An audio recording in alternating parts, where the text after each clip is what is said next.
So this is Nobody Saves the World, an action RPG from the creators of Guacamelee.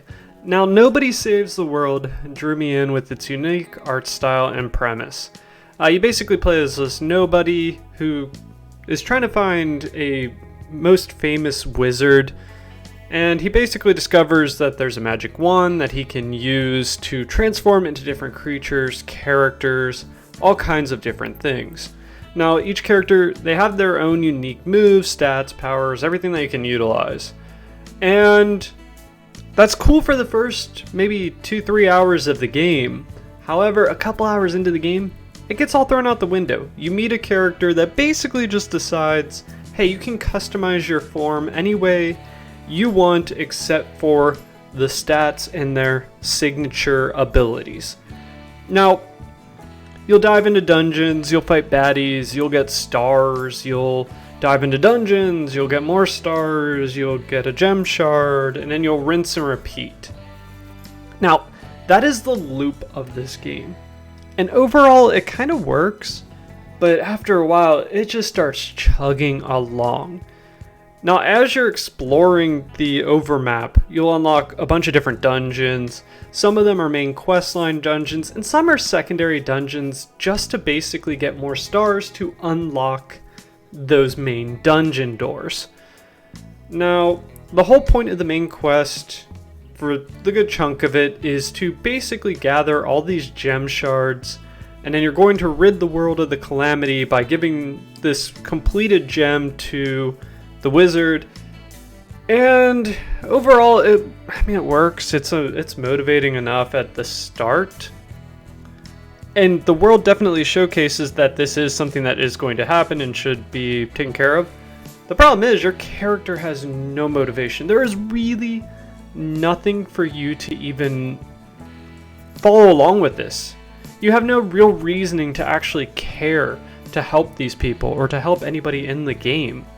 And the game tries to shoehorn some of these reasons to care, but overall, you're just this mute character.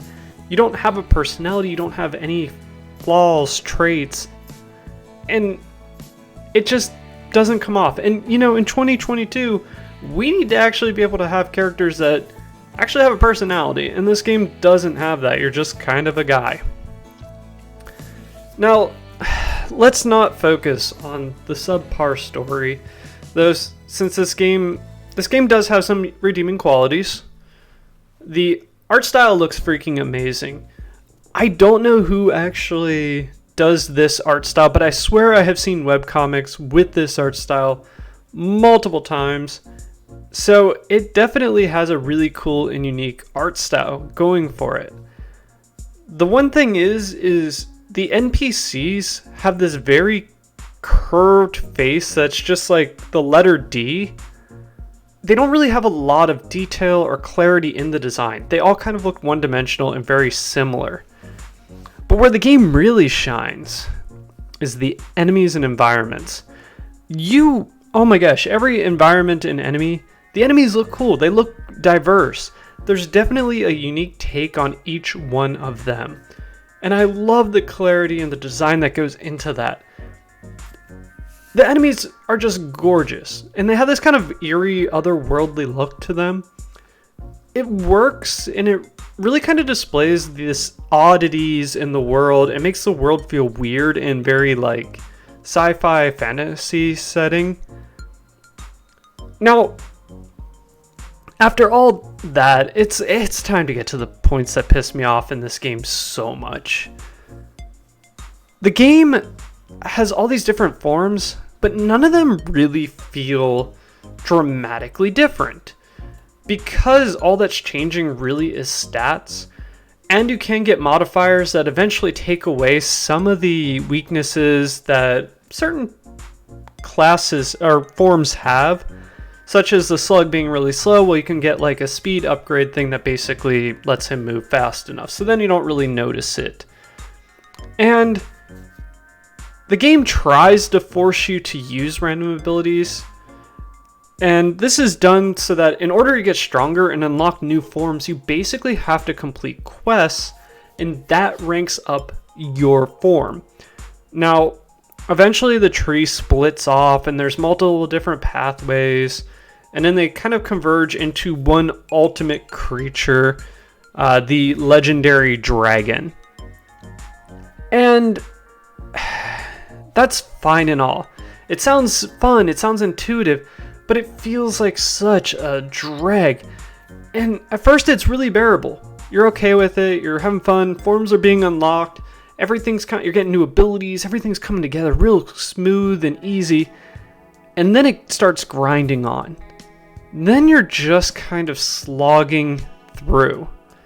There is no like excitement because you're having to get up this class to C, this one to B, this one to C, this one requires you to have 2 that are A, and eventually that one has to have it to get to the next. It's time consuming. And eventually I just started skipping dungeons that were necessary because I just wanted to finish out the main quest. It just became such a hassle to finish anything with it. You get so many stars from leveling up your forms that you don't honestly really tend to need to do all these side quests.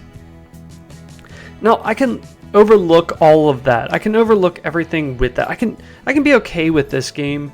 You know, maybe not having the most diverse set of forms, and maybe a lot of the forms feeling very similar except for attack animations. But the one thing I cannot overlook is, oh my gosh, death and challenge in this game don't exist. Now when I say that, basically when your character dies, it means nothing in this game. And for some characters, it's actually a requirement for your character to die. For instance, the zombie, one of their quests is to have your character die again. And if you happen to fall in battle while you're, you die in battle, it doesn't really matter. Because you're whisked away to the last entrance screen or save point you passed. And oh my gosh, save points are everywhere. There's times where you can't go more than 10 feet without running into one.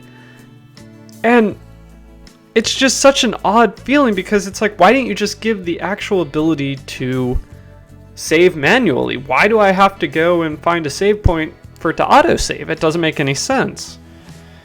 But let's say you do pass in the game and something happens and your character dies. You don't actually lose anything. You basically just spawn really quickly in the previous place, either at the entrance to the map or at the previous spawn point. Don't lose any XP, don't lose any money, don't lose anything. And it's just kind of a weird minor inconvenience, to be honest.